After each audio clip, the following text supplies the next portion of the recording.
명태균의 당원 지지 성향 분석 문건이 이준석한테 전달됐다. 그리고 그것이 전달됐다.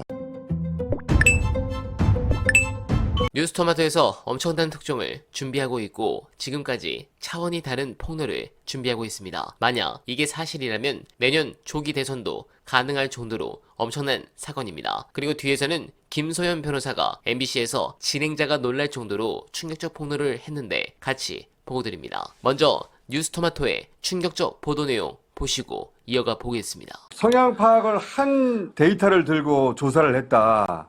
그러면 이미 성향을 알고 있으니까 얼마든지. 유리한 결과가 나오게 할 수 있었잖아요. 얼마든지 가능하죠. 근데 그 기법이 중요한 게 아니고 저는 그 기법은 여론조사 전문가들하고 따져볼 일이고 그거를 했다는 증언을 확보하셨습니까? 예, 확보했습니다. 그래요? 네. 그게 그 증언이 신빙성 있는 증언이라고 할 만한 지위에 있던 사람이에요? 네. 당시에 이 경선에 깊숙이 관여했던 사람입니까? 경선에는 관여를 안 했지만 한 분은 제가 이 자리에서 밝히면 21대 국민의힘 전 의원이고 21대 국회의원이었습니다. 아, 국민의힘. 네, 한 분은 제가 전 의원이고요? 21대 국회의원이니까 지금 22대는 현역이 아닙니다. 전 의원이고. 그리고 한 분은 제가 신원은 밝히지 못하고 두 분으로부터 증언은 확보를 했는데 이 의혹 제기 또는 이 보도가 의미하는 바가 워낙 엄중해서 증언의 내용을 좀 두리뭉실하게라도 말씀해 주시면요. 한 분은 명태균의 당원 지지 성향 분석 문건이 이준석한테 전달됐다. 그리고 그것이 여의도 리서치에 전달됐다. 라고 이것까지는 두 사람이 모두 다 똑같이 얘기를 합니다. 그래요? 두 네. 사람은 같은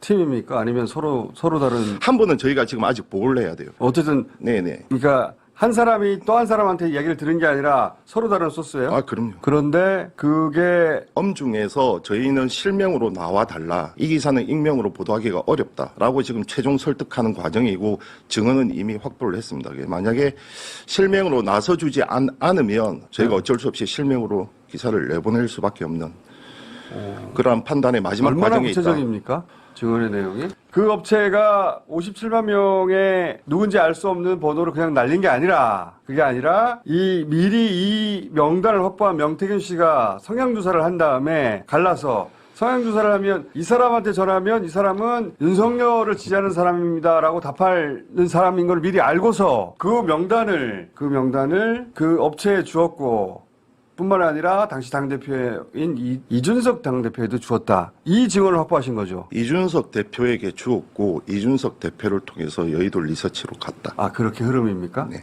그게 두 사람 공유하는 얘기예요? 근데 이 두 사람의 말은 충분히 신빙할 만한 이야기라고 생각하시고 나중에 보도에 드러나면 두 사람에 대해서는 이름을 듣고 보면 알게 될 것이다. 네네네. 왜 사실이라고 생각하는지. 네네. 이거는 굉장한 지금 문제제기거든요. 예, 저희가 지금까지 공당의 후보를 뽑는 시스템이 가라였다. 공당의 대선 후보를 훔쳤다. 조작했다. 뭐 어떤 표현을 쓰던 굉장히 충격적인 내용을 지금. 그렇게 되면 명태균 씨가 앞서서 설명한 것, 주장한 것들이 한 번에 이해가 됩니다. 마지막에 식스센스급의 반전이 있었다. 보름간 국민을 속였다. 그리고 심지어 저희 녹취에도 드러났지만 윤석열 대통령 그리고 김건희 씨 협박을 했다라고 하잖아요. 과연 무엇을 지고 협박을 했을까요? 자, 일단 이 대목이 굉장히 충격적인 대목. 이분들의 증언은 뭐 녹취의 형태로도 뭐 남아있겠죠. 근데 네, 맞습니다. 네, 이게 사실이라면 당선 무효 정도가 아니라 정당 해상급입니다. 그리고 이게 보도가 터지기 시작하면 키맨 중 하나인 이준석이 입을 열 수밖에 없는 환경에 처합니다. 특히 제가 어제 가능성을 본 보도는 바로 TV조선의 이 보도였습니다. 명태는 전날 검찰 조사에선 국민의힘 전당대회를 한 달여 앞둔 2021년 5월 9일 이 의원에게 처음 전화가 왔다고 진술한 것으로 파악됐습니다. 첫 통화 3, 4일 후엔 대구의 한 카페에서 만나 당대표 선거를 도와달라는 말을 이 대표에게 들었다고도 설명한 것으로 알려졌습니다. 검찰은 명태가 이준석과 만남을 가졌다고 주장한 사흘여 뒤 미래한국연구소가 의뢰한 여론조사에서 이준석이 당대표 적합도 1위를 차지한 것에 주목하고 있습니다. 즉 탄에 대해서 수사를 들어가려고 하는 것인데 이러면 지가 살려고 여론조작 부분이 아닌 공천 개입 부분으로 판을 엎으려고 할 가능성도 있습니다. 물론 자신은 당대표였지만 몰랐고 바지였고 무능했다 프레임으로 말입니다. 그러나 그것도 쉽지 않아 보입니다. 김소연 변호사의 오늘자 충격 폭로 보시고 이어가 보겠습니다. 선불폰으로 이준석 의원하고 한성득 교수와 통화를 해서 진술을 맞추려고 했다. 네, 이렇게 명확하게 말씀하셨어요. 잠깐만요. 바로 그 대목인데요. 어떤 네. 진술을 맞추려고 했다라는 겁니까? 그걸 모르겠어요. 그러니까 이준석 의원이나 한성득 교수가 등장하는 포인트들은 되게 많아요. 예를 들면 이준석 의원 같은 경우는 특히 그날 또 PPT로 띄워놨던 게 21년 5월 16일자 PNR 미래한국 연구소 이준석이 갑자기 전당대회에서 여론조사 1등한 예. 그 여론조사를 띄워놓으셨었거든요. 검사가 네네. 왜 그래서 그걸 띄웠습니까? 그게 미래한국 연구소하고 PNR이 했던 거고 예. 갑자기 압도적으로 1등을 하게 되는 첫 번째 여론조사였어요. 혹시 그럼 그게 조작된 여론조사 검사는 이렇게 의심하고 있는 겁니까? 그런 것 같아요. 왜냐하면 그 여론조사 조작 의혹을 수사 확대를 하겠다고 하셨는데 예. 그럴 만한 케이스로 PPT로 띄운 건 딱 그거밖에 없었어요. 아, 나머지는 그렇습니까? 여론조사에 대해서 뭐 수치나 이런 것들 뭐 나온 게 예를 들면 김영선 의원님한테 이기는 여론조사 갖고 와라. 그것도 다 이준석 의원 거거든요. 카카오톡. 그래서 수치 갖다 주면 이준석 의원이 이거 말고 자체 조사 갖고 와라. 그래요. 그럼 또 자체 조사를 3일 만에 또 해가지고 수치를 보고를 합니다. 그럼 그것을 또 그러면 함성득 교수한테 보내가지고 윤상현한테 보내라고 해라. 나는 사무총장한테 얘기해서 전략공천 얘기하겠다.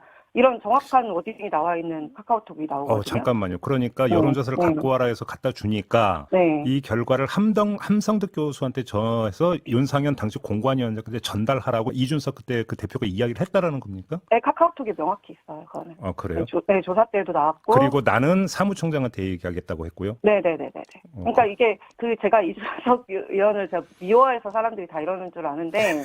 네, 이준석이 어떻게 갈까 궁금합니다. 그러나 그렇게 간다 해도 결국 진실은 밝혀질 것이고 공천 개입 부분은 판이 더 커지고 있습니다. 명태균이 지난 대선 때 당시 윤석열 후보를 가까이서 도왔다는 주장을 뒷받침하는 영상 MBC가 앞서 보도를 통해 전해드렸습니다. 그런데 이 영상 속에 명태균에게 공천을 위해 돈을 건넨 혐의로 수사를 받고 있는 지방선거 예비 후보자 2명이 있었던 것으로 확인됐습니다. 즉 명태가 윤석열 대선 캠프를 이른바 공천 장사에 활용한 정황이 갈수록 짙어지고 있습니다. 그런데 윤석열은 편하게 골프나 치면서 니들이 어쩔 건데 모두로 가는 이유가 있습니다. 바로 검찰과 국힘 때문입니다. 검찰로 수사를 막으면 그만, 국힘으로 특검만 막으면 다 가능하다 보는 겁니다. 검찰이 사건의 핵심 당사자인 윤두창 부부를 조사할 수 있을까요? 없다면 답은 특검뿐입니다. 14일 국회에서 세 번째 김건희 특검법이 통과됐습니다. 수사 대상을 도이치모터스 주가 조작 사건과 명태균 관련 의혹 두 가지로 축소한 특검법입니다. 그럼에도 국민의힘은 단체로 퇴장했습니다. 의혹은 산처럼 쌓이는데 계속 특검 여론을 외면하는 국민의힘도 탄핵감입니다. 민주당이 이 부분을 잘 노려서 임기 단축 개헌 플랜을 잘 빌드업해 주시길